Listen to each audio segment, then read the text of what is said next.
let's do that. The year is almost gone. Have you felt like that, Kathryn? Absolutely. I actually think that as you get older, it speeds up. I know it doesn't really, but it feels that way. And I think because 1 year as a percentage of our life is a lot smaller, than 1 year of a child's life. 1 year of a 1-year-old is 50% of their life, whereas 1 year of our life is it's a smaller percentage.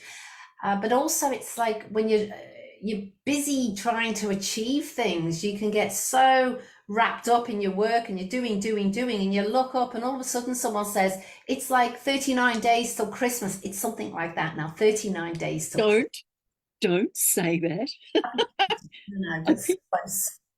We're a matter of, we're in the counting of days now. I know, not weeks or months, it's days. And I think getting organized for Christmas, once upon a time, you'd go out and you'd do all this fancy stuff and everything like that. And I think as you get older, you get wiser and it's nice to have a Christmas tree and always have a real Christmas tree.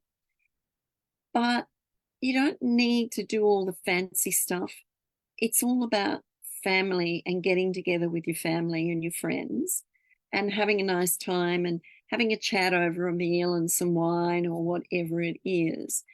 And the exchange of gifts isn't really the important thing. It is for the kids, so you do that.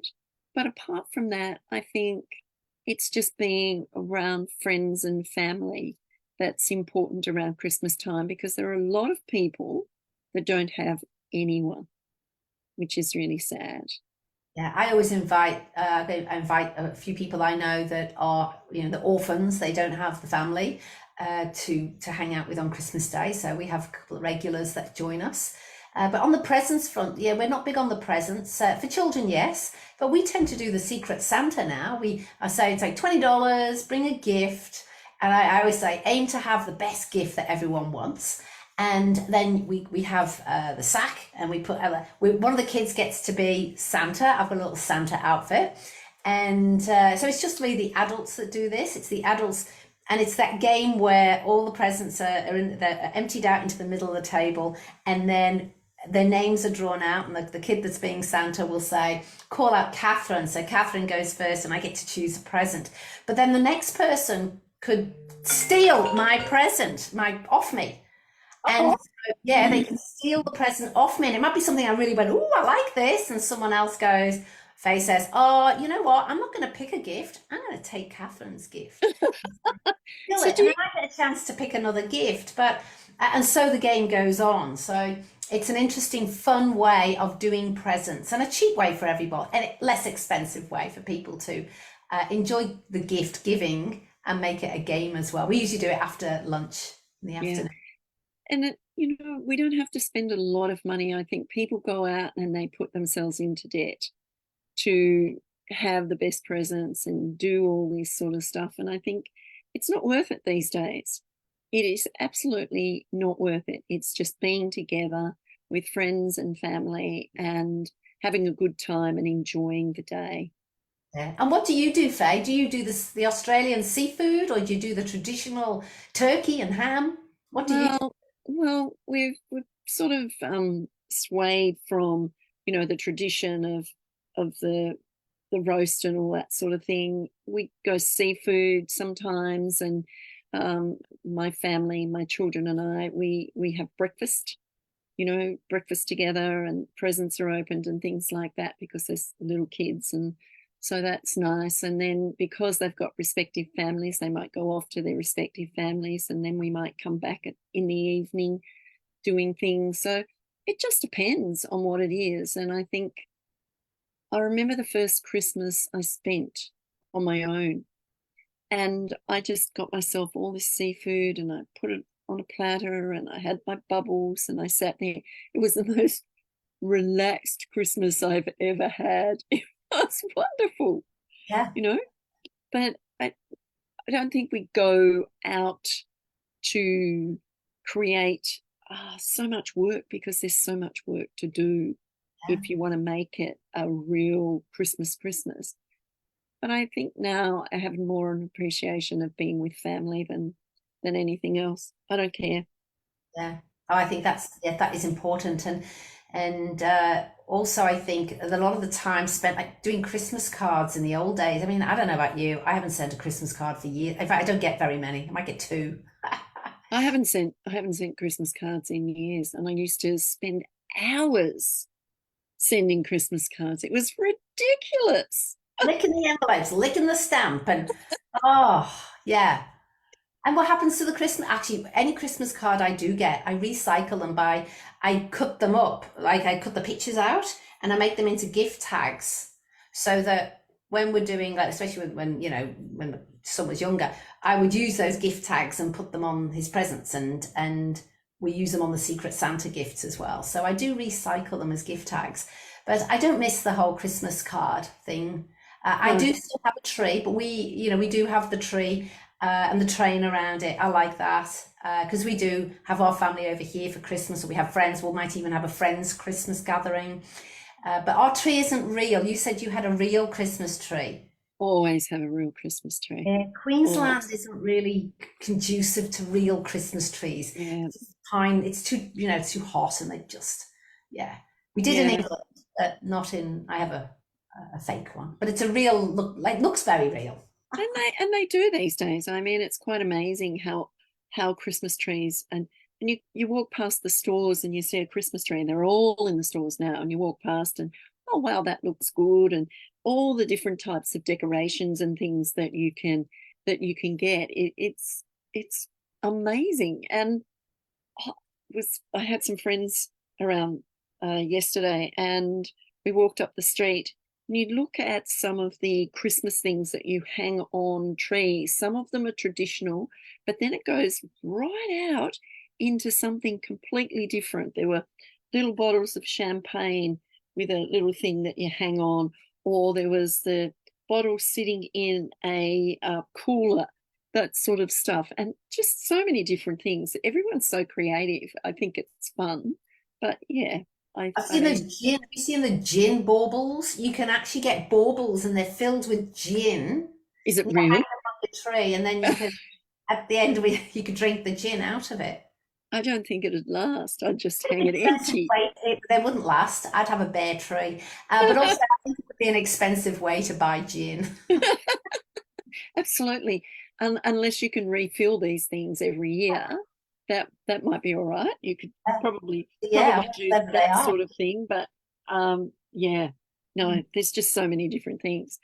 Anyway, let's get back to where you come from and what you do, Kathryn, because life's short, and as Nike says, play it hard. Mhm. Just do it, and stop thinking about what this person's going to think. Stop thinking about, how scared you are. Just have a go at it. But you might surprise yourself how good you are at something. Absolutely, and that's. I mean, we were talking about that earlier. That's that Nike's just do it. I have my twist is just get started.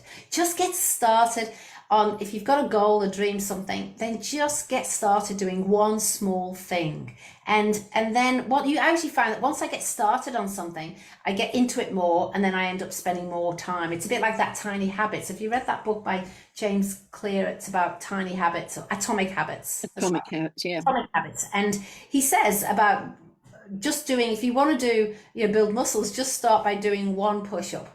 Because when you start doing one, and that's all your goal is, just one push-up. So it's easy to do.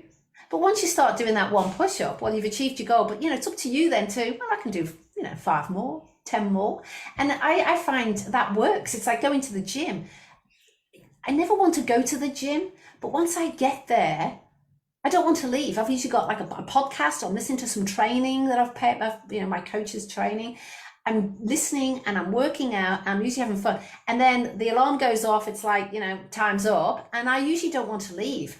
But tell you what, getting in the car and driving there, that is such an effort. So that's why I think if you can just get into the habit of just getting started, then the momentum will pick up. You'll get to enjoy doing it. So yeah, just get started. And it's building that habit, but take one step at a time and gradually do it and fit yourself into it and feel comfortable doing it. And going to the gym is a big thing because I don't go to the gym. I spent many years in the gym scene, teaching class and doing all that sort of stuff. So I don't go to the gym. I choose to exercise outside or do my own stuff at home. Yeah. Although sometimes the momentum's not there to do my own stuff. I'll walk and I'll ride my bike and do that sort of thing. But I was walking and did this to myself just recently. Yeah. But it's interesting that yeah, I like being outside in the fresh air and seeing. I can see this. I can walk the same walk every day, but see it in a different way. Mm. See it in a totally different way because the light's different. It's windy, or it's very calm, and the sounds, or you can hear footsteps, or you can hear people coming up behind you, their footsteps, or people having conversations, and all sorts of things. So it's different every day. Yeah. So I So think whatever you like doing, yeah. that's what you should do. There's no right or wrong. There's no go to the Nope. gym or do classes or do weights, whatever. It's whatever you enjoy doing. And for me, I like variety in everything I do. I couldn't be in a job on a production line. Yeah, you're just doing the same thing every day. That would absolutely be, like, oof, could not do it. I'd be so bored. So that's why I've always enjoyed sales, because every day is different in sales. Totally. And I go in, and my exercise could be, it varies from going to the gym and doing weights or going to a yoga class. Sometimes I might just jump on my spin bike at home. And now summer's coming, so I've got the pool. And in fact, we just after had the pool for 16 years, and we just got the heater pump put in. So it's now going to be a heated pool, which means I'll get more use out of it. And when I get off the spin bike, I then jump in the pool and I can do a few little laps before I have a shower. And so, and then sometimes I go for a walk. I'll borrow the neighbors' dogs and take their dogs for a walk. So I like to have variety in the day. Yeah. I don't like to stick to the same thing. And you can get bikes now that you can plonk into the pool and cycle in the pool. No, I haven't seen that. Oh yeah. Well, you can get bikes now that sit on the bottom of the pool and you cycle on Well, them.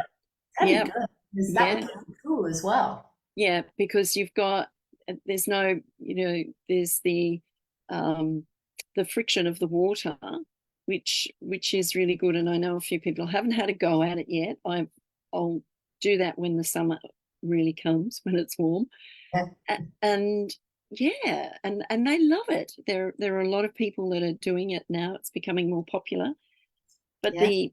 the bikes, I think they started in France, and they've now imported bikes here into Australia. And there's quite a few places that you can actually get the bikes and put them in the pool and cycle. So yeah, interesting. Yes. But I always say to people, if like, find out what it is you like doing and do that. Because also I talk about, like, when I'm with my students, I do talk about health, being healthy. And, if you're going to be good in business or sales, you actually have the biggest, most important tool that you have is your body, and your health. And so it's important to, get your at least 30 minutes exercise in a day, if it's just a walk, or, something a bit more endurance training, whatever. But get your exercise in every day, eat healthy, and most importantly, get a lot of sleep, get enough sleep, because it's very hard to be successful in business or sales if you're running on empty and you've got no sleep and you're not fueled up and you're not fit. So And you've got a foggy brain, because if you don't get the sleep, if you eat yucky food, stodgy food all the time, you're feeling tired and lethargic. You haven't got the energy, so therefore your brain's always foggy. So there's no clarity in how you think or how you feel. So therefore you need to exercise. I always say that you exercise, you can, as long as you exercise at least 3 times a week. If you haven't exercised, go out for 10 minutes at a time. That's step, 10 minutes, 5 minutes, just walk, do something, and get that momentum going, so that then you build on that, you build your confidence. I mean, when I walk really fast. I don't just stroll. I walk for a purpose, and I challenge myself. I mean, here in Melbourne, it is as flat as flat. So speed is the thing that you've got to have when you're walking to get your heart rate up, and it's the distance that you go in a certain time and the speed that you walk in that time. So that's what I concentrate on when I'm walking. And But compete against yourself then and your yeah, time, try and yeah, improve it. Yeah, yeah, that's good. yeah.